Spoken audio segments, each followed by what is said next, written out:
What is going on, everybody? Welcome back to the channel, and today I have my Carolina Panthers season preview for you, so let's get into it.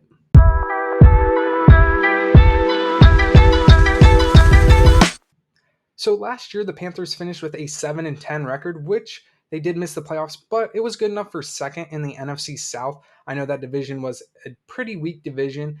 I talked about it in my Atlanta Falcons video, but they did have a pretty good offseason. So let's talk about that before I get into their schedule and record prediction. So they brought in a ton of veteran good free agents. They brought in tight end Hayden Hurst, safety Von Bell, quarterback Andy Dalton, running back Miles Sanders, wide receiver Adam Thielen, wide receiver DJ Chark, and defensive tackle Shy Tuttle. So they did bring in a lot of veteran guys to help bolster the team and hopefully win an NFC South title in a fairly weaker division. And they didn't lose a lot of players. Like, they really didn't lose a lot of notable players, I should say. They lost wide receiver DJ Moore. He was part of the package that they used to get the first overall pick. So that, yeah, they lost him, but like I said, they brought in DJ Chark. They brought in Adam Thielen. So I don't want to say he was expendable, but they did a pretty good job at replacing him. They lost defensive end Matthew Ioannidis, and they lost quarterback PJ Walker, which they got Andy Dalton. So their departures really didn't affect them too bad. And they did resign guys like offensive guard Bradley Bozeman, offensive tackle Cameron Irving, and kicker Eddie Penario. So they did decent with their in-house free agents, bringing them back. They didn't lose too many guys. They got the first overall pick, which they used on quarterback Bryce Young. So let's just hop into their draft class. They got Bryce Young, wide receiver Jonathan Mingo, linebacker DJ Johnson, offensive guard Chandler Zavala, safety Jamie Robinson. So they didn't have too many picks, but they hit on a lot of these picks. Like Bryce Young is their quarterback of the future. Wide receiver Jonathan Mingo has a chance to be a pretty decent wide receiver in the NFL. Linebacker DJ Johnson, probably one of those guys that can make an impact down the road for this team. But what I think is going to make or break this team this upcoming year is their new coaching staff that got brought in. They got a new head coach in Frank Reich, a new defensive coordinator in Arjo Evero. I think I said that totally wrong. I apologize.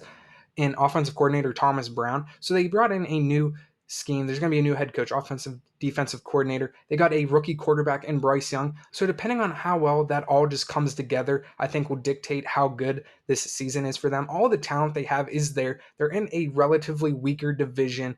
So they could easily take it, but it just depends on how it all meshes and how well they play together. And with a lot of these veteran signings and a lot of guys coming to this team, that's like one of the issues is how well are they going to play together? How well is the chemistry going to be with a completely new coaching staff? So I think that's the biggest issue the Panthers face going into this season. Like, the talent is totally there for them.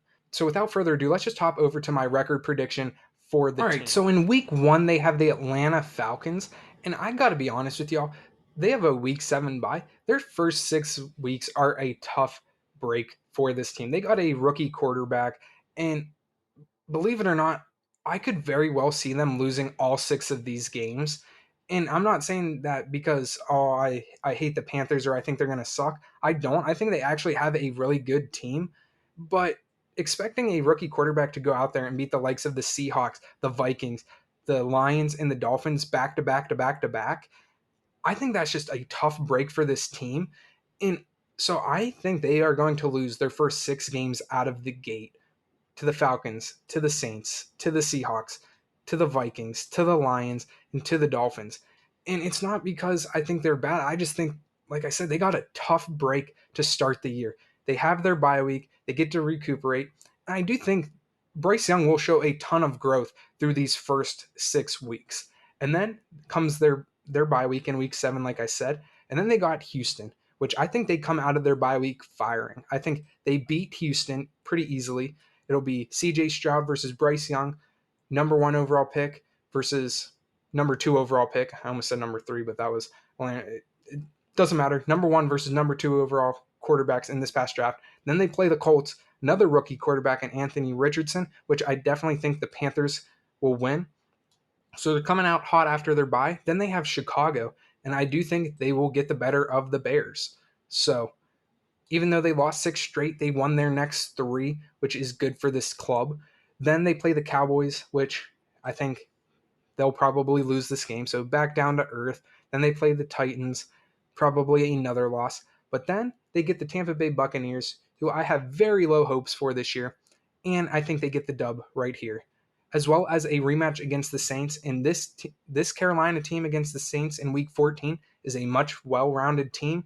Bryce Young has learned a lot up until this point in the season, and I think they beat the Saints and the Falcons back to back in Week 14 and 15 to avenge the Weeks 1 and 2 losses. Then they have the Green Bay Packers on Christmas Eve, December 24th, and I am very, very low on the Packers this year. Unless Jordan Love proves me otherwise, I don't think the Packers are going to be that good. Just plain and simple. I think that division is going to come down between Detroit and Minnesota. So I think Carolina gets the win, a Christmas miracle, as you call it.